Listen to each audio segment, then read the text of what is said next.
Olá, meu amigo, minha amiga, meu irmão, minha irmã.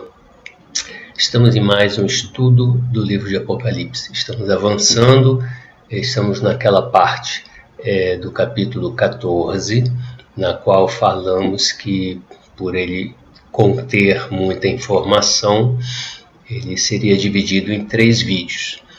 Pois bem, então já falamos sobre a primeira parte, sobre o remanescente no Monte de Sião com o Cordeiro, né, de onde vem a salvação. Já expusemos no vídeo anterior. E agora nesse vídeo, que é o 24º do nosso estudo, vamos dar sequência à segunda parte, que se refere aos versículos do capítulo 14, de 8 a 13. Vamos ler agora, só para mencionarmos, nos versículos de 8 a 11, sobre a queda da Babilônia. E diz assim: E outro anjo seguiu, dizendo: Caiu Babilônia, aquela grande cidade que a todas as nações deu a beber do vinho da ira da sua fornicação.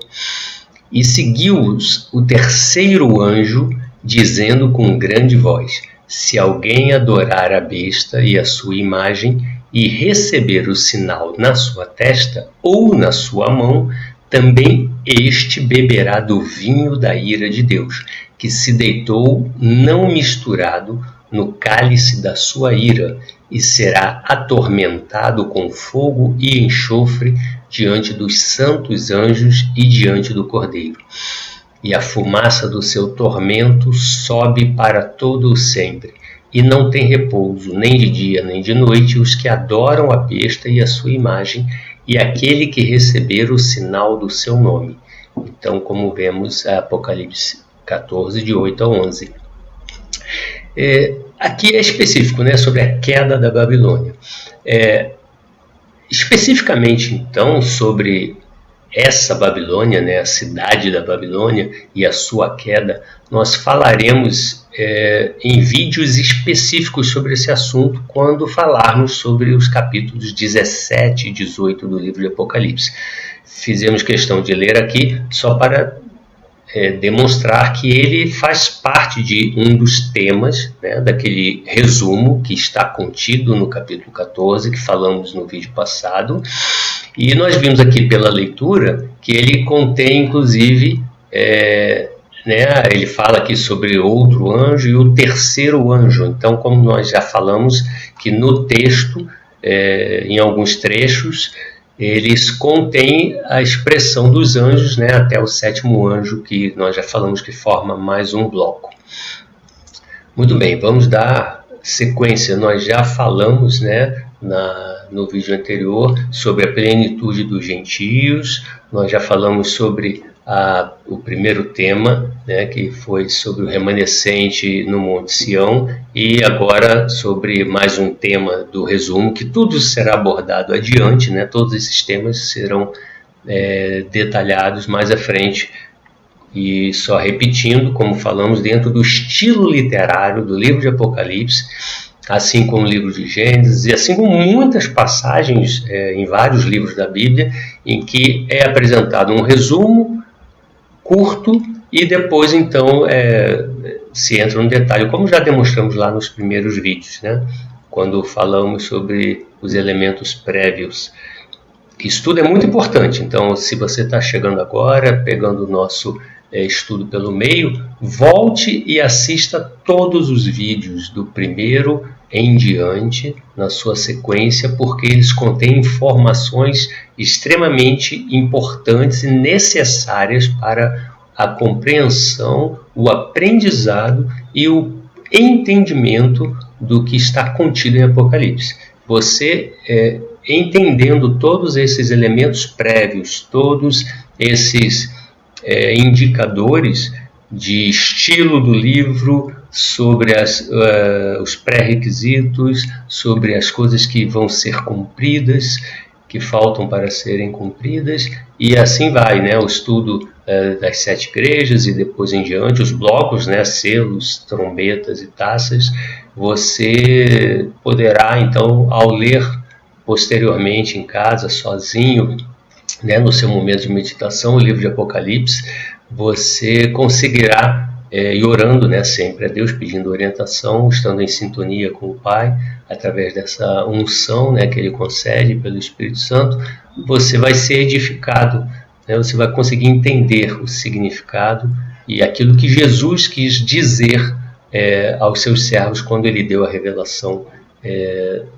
do livro de Apocalipse, né, quando Ele transmite a revelação dada por Deus para Ele, que fosse dada aos servos.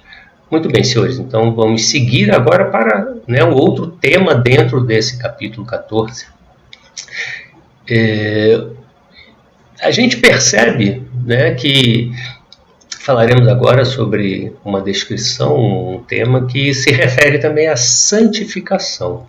A santificação, ela é apontada em várias referências no Novo Testamento sobre o comportamento dos cristãos, ou sobre a postura da igreja como demonstração do seu preparo para a volta de Cristo.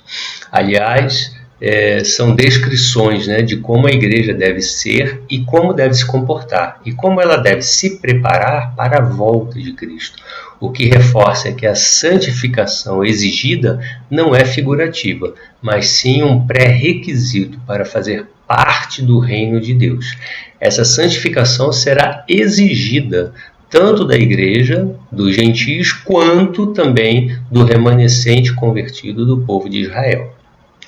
Isso nós vemos naquele versículo 12, né, do capítulo 14, quando diz: aqui está a perseverança dos santos.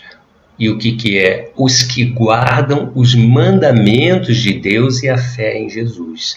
Nós sabemos de antemão que guardar os mandamentos de Deus não significa apenas saber ou decorá-los ou repeti-los, né? A palavra de Deus, ela deve ser aprendida, guardada e cumprida.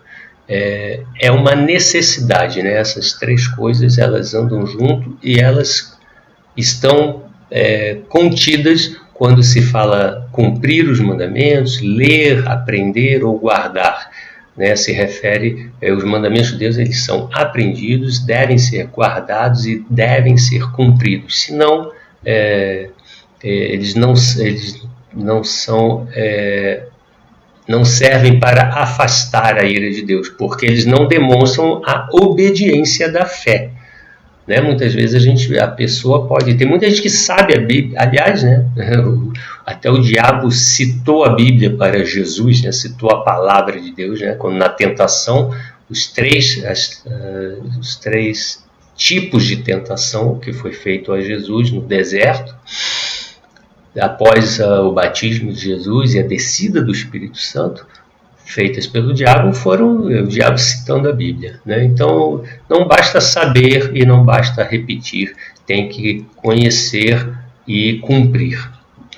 Muito bem, e isso ainda temos, né, falamos aqui, Apocalipse 14, 12, temos Sofonias 3, de 12 a 14, que diz, né, deixarei no meio de ti um povo humilde e pobre, e eles confiarão no nome do Senhor. O remanescente de Israel não cometerá iniquidade, nem proferirá mentira, e na sua boca não se achará língua enganosa, mas serão apacentados e deitar-se-ão, e não haverá quem os espante. Canta alegremente, ó filha de Sião, rejubilai, ó Israel, regozija-te e exulta de todo o coração, ó filha de Jerusalém. Esse texto eu coloquei aqui porque ele revela exatamente o que está no início do capítulo 14, que nós já lemos, né, e falamos no vídeo anterior, em que tem uma passagem que fala exatamente que o remanescente do povo de Israel, aqueles que estão no Monte Sião, eles são as primícias, né? Foram comprados pelo Cordeiro para Deus, foram comprados da terra, e eles não, em sua boca, né, eles não proferem palavras torpes, eles não se prostituem, eles não se relacionam, eles são virgens, enfim, uma série de outras características, como faladas aqui agora, né? Que não cometerá iniquidade, não proferirá mentira, não terá, se achar a língua enganosa, e assim vai, ou seja, características que demonstram elementos de quem anda em espírito, né? Quem está em santificação. E ainda, 2 Coríntios 7:1. Ora, amados, pois que temos tais promessas, purifiquemo-nos de toda a imundícia da carne e do espírito, aperfeiçoando a santificação no temor de Deus.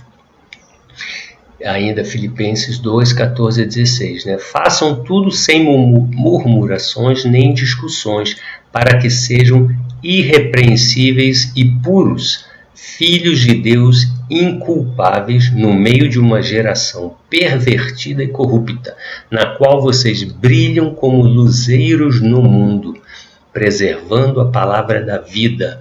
Assim, olha que interessante, no dia de Cristo poderei me gloriar de que não corri em vão, nem me esforcei inutilmente. Dia de Cristo é, né, o dia da vinda, da volta de Jesus.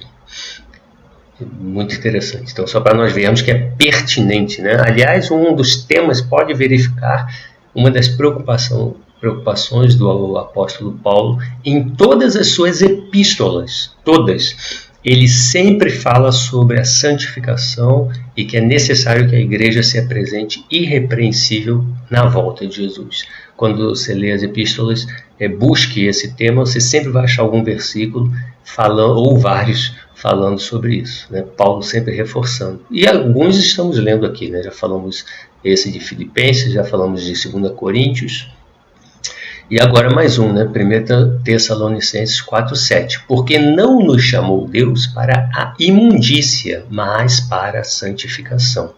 Ainda Hebreus 12:14. Esse então é fantástico. Segui a paz com todos e a santificação, sem a qual ninguém verá o Senhor. Aqui não tem meio termo, né? Então, sem paz, ou seja, sem mansidão no coração, sem ser pacificador e sem a santificação, ninguém verá o Senhor. Ainda agora, no próprio livro de Apocalipse 19, versos 7 e 8. Alegremo-nos, exultemos e demos-lhe a glória, porque chegou a hora das bodas do Cordeiro e a noiva dele já se preparou. A ela foi permitido vestir-se de linho finíssimo, resplandecente e puro. Por quê? Porque o linho finíssimo são os atos de justiça dos santos. Ainda, né, em Apocalipse 21, 22 e 23, não vi nenhum santuário na cidade, porque o seu santuário é o Senhor, o Deus Todo-Poderoso e o Cordeiro. A cidade não precisa de sol nem de lua para lhe dar claridade, pois a glória de Deus a ilumina e o Cordeiro é a sua lâmpada. Ainda Apocalipse 21, 27. Nela não entrará nada que seja impuro, nem o que pratica abominação e mentira, mas somente os inscritos no livro da vida do Cordeiro.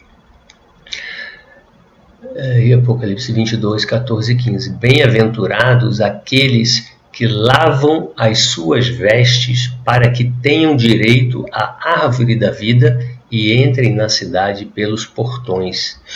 Fora ficam os cães, os feiticeiros, os impuros, os assassinos, os idólatras e todo aquele que ama e pratica a mentira. Só para que você saiba, né? Muita gente acha aqui que os cães aqui, meu Deus, eu tenho um cachorrinho, coitadinho, não vai entrar no céu. Não, não é isso, gente. Cães aqui significa infiel, significa pagão, né? Mas é aquele que está afastado de Deus, né? Não tem nada a ver com o nosso animalzinho de estimação, né? Ao qual adoramos. Muito bem. ainda em Apocalipse 22, 16 e 17. Eu, Jesus, enviei o meu anjo para vos testificar estas coisas nas igrejas. Eu sou a raiz e a geração de Davi, a resplandecente estrela da manhã. E o Espírito e a esposa dizem, vem, e quem ouve, diga, vem. E quem tem sede e quem quiser, tome de graça da água da vida. Nós falamos anteriormente em que ele fala sobre a água da vida, a árvore da vida e entrar pelos portões. Quem? Aqueles que são justos e aqueles que são santos. Estamos só reforçando essa necessidade. Isso não é, isso é um pré-requisito. Não é uma alternativa nem opcional. Ainda Tito 2, de 11 a 14, porque a graça salvadora de Deus se há manifestado a todos os homens, ensinando-nos que, renunciando à impiedade e às concupiscências mundanas, vivamos neste presente século, sóbria e justa e piamente, aguardando a bem-aventurada esperança e o aparecimento da glória do grande Deus e nosso Senhor Jesus Cristo, o qual se deu a si mesmo por nós para nos remir de toda a iniquidade e purificar para si um povo seu especial, zeloso de boas obras. Então fomos remidos, fomos perdoados e devemos permanecer assim no nosso dia a dia através do processo de santificação, de viver, nos despojarmos do velho homem e vivemos em novidade de vida, dia após dia, conforme os mandamentos. Muito bem, então, sob a perspectiva da igreja, obviamente, sabemos que essas são todas as recomendações, deixadas uma das doutrinas, um dos temas, e preocupação de Paulo, como já mencionamos, sobre a volta de Cristo. E também não só ele, mas o remanescente convertido de Israel, como vimos até no próprio livro de Apocalipse, no início do capítulo 14, já é dito, eles são isentos, são aqueles que foram comprados e aqueles que seguem a Cristo e estão afastados da corrupção da carne. Muito bem, e isso nós sabemos, acabei de mencionar duas partes, isso lembrando sobre Efésios 2, que fala exatamente sobre quebrar, romper o muro que afastava, que separava os gentios dos judeus. E esse muro foi quebrado na morte de Cristo na cruz, na qual ele fez a paz entre ambos os povos. Porque agora, para a salvação, tanto os gentios quanto os judeus têm que vir através da fé em Jesus, são justificados pela fé em Jesus Cristo diante de Deus. Então foi tirado aquele muro que fazia divisão entre esses dois povos, e para Deus, agora pela morte de Cristo, tanto os gentios quanto os judeus precisam aceitar a Cristo e viver conforme os seus mandamentos, e assim nos tornamos um corpo só, que é a Igreja de Cristo. Muito bem, então isso tudo vocês já lembram, porque já falamos isso muitas vezes. Agora, outro fator interessante, ainda dentro de Apocalipse 14, é o verso 13, que é outro tema, dentro daquele resumo que nós falamos. E é muito interessante, porque aqui nós vamos aprender que existe sim mais uma forma de ficar livre do dia da ira. Então nós vamos ver que forma é essa. Então, antes de falarmos da narrativa da volta do Senhor e sobre pisar o lagar da ira de Deus, nós vamos deixar esse tema para o próximo vídeo, que é o final do capítulo 14. É necessário nós atentarmos para a revelação de mais um mistério, que é como ficar livre da tribulação e da grande tribulação e do dia da ira. Então, preste bastante atenção, porque é o versículo 13 do capítulo 14. Então ouvi uma voz do céu dizendo, escreva, bem-aventurados os mortos. É isso mesmo que você viu. Felizes, os mortos que desde agora morrem no Senhor. Sim, diz o Espírito, para que descansem das suas fadigas, pois as suas obras os acompanham. Então, meu amigo, veja que coisa. Imagina, né, para que você diga, né, para que Deus, Jesus, né, diga aos seus servos que uma bem-aventurança, que é uma felicidade, aqueles que morrem a partir daquele momento, né, e ele disse isso a João lá no início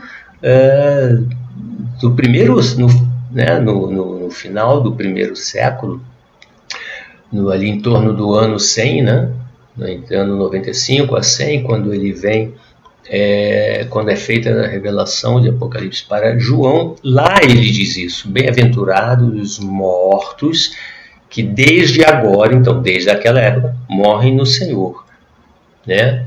Para que descansem das suas fadigas, pois as suas obras os acompanham. Ou seja, esses, então preste atenção, não, mais uma vez, tá repetitivo, né? Tá ficando chato, mas aqui temos uma novidade. Repetitivo é a comparação, né? Mais uma vez, o que nos livra, assim como o que nos livra da ira, né, do dia da ira de Deus, é Jesus Cristo, né, pela salvação e pela glória que ele trará para os que guardam seus mandamentos e mantêm a fé até o fim. A outra forma de ficar livre é tendo morrido, mas também morrendo, né, aqueles que guardaram os mandamentos de Deus e a fé, mas já morreram, né? Ou seja, aqueles que dormem no Senhor, na verdade. Não qualquer um que tenha morrido, né? Mas aqueles que dormem no Senhor, desde aquela época e ao longo do tempo, né, estão morrendo. Esses têm uma bem-aventurança, porque ficarão livres. Então veja, quem ficará livre? Vai haver arrebatamento antecipado da igreja? Não. Né? Mais uma prova aqui de que não, essa é a parte chata que eu estava me referindo, né, que eu fico repetindo isso, ser chato, mas é que é uma doutrina que ela está, muita gente ainda, né, acredita e repete isso, mas não, veja que o que vai livrar... mas Otávio, então não tem algo que nos livre? Sim, primeiro a fé em Jesus, o que vai nos livrar é o sangue de Cristo, a fé em Jesus, e mesmo que a gente tenha que sofrer aflições, perseguições e morte, entregamos nossa alma a Deus, e mantendo a fé em Jesus. O que nos livra é isso, é viver uma vida de crença em Jesus. Então, se estivermos vivos, vamos sofrer tudo aquilo que acontecerá, perseguições da besta, e tudo mais. Agora, e ele está falando, mas se você morrer antes, então você é um bem-aventurado. Por quê? Exatamente por causa disso, porque não vai passar por isso. Então significa o quê? Se eu sou um bem-aventurado porque eu morri, eu dormi em Deus e não vou passar por isso, está nítido e claro que não há nada que antecipadamente a esse período venha retirar os cristãos da terra, porque senão, mais uma vez, ele não precisaria dizer isso, né? Porque esses teriam sido arrebatados, então, enfim, não haveria nenhum cristão, né? Então não precisaria haver essa bem-aventurança. É muito claro, demais até. Então, me desculpem as repetições, eu só repito por amor no coração, no sentido de que muita gente, né, ainda se apega a essas doutrinas que foram ensinadas veementemente, e muita gente às vezes não raciocina, né, assim, não se questiona e não bota em dúvida aquilo que lhe é ensinado e que está sendo falseado, né, da palavra de Deus. Não é isso que é dito na palavra de Deus. Em nenhum momento não existe, já dissemos aqui, nenhum versículo que claramente fale sobre isso, que não seja retirado do contexto. Então toda explicação sobre o arrebatamento antecipado da Igreja de Deus é retirado do contexto e explicado com muitas distorções, né? Se você voltar e ler o texto dentro do seu contexto, você percebe nitidamente que realmente não há. E vendo todas as referências à volta, dizendo que o que nos livra, né, é a fé em Cristo, então, ou seja, nós vamos ter que passar por tudo aquilo e ficaremos livres pela fé, porque quando Jesus voltar, então aí sim é que nós seremos voltar, né, na sua vinda, que só haverá uma, e que é aquela vinda que não é silenciosa, né? A sua volta é uma volta com alarido, né? Som de trombeta, como já falamos, já enfrentamos aqui em várias passagens. Ali sim é que o povo será retirado e acontecerá então o pisar, né, a vindima, né, que é o pisar, o lagar da ira de Deus, que vai ser sobre todos os outros que são desobedientes, né, desobedientes da palavra de Deus, mesmo que conheçam, isso não importa, mas que não mantiveram a fé em Cristo até o fim, né? Muito bem. Temos ainda, interessante, então, como já mencionamos, né, quando ele fala bem-aventurados mortos que morrem no Senhor, né, os que dormem, daquele momento que isso foi anunciado a João. Então, né, até os dias de hoje. Então não se preocupe quando algum irmão, irmão na fé está, né, ele dorme, ele está aguardando a volta de Jesus, né, ele está também, para ele, assim como para nós que estivermos vivos, a volta de Jesus será um momento de glória na sua volta no final. Para os que estiverem vivos, os que estiverem mortos são bem-aventurados, porque não passarão por essas aflições. Os que estiverem vivos passarão pelas aflições até o momento, o dia da volta de Cristo. É isso.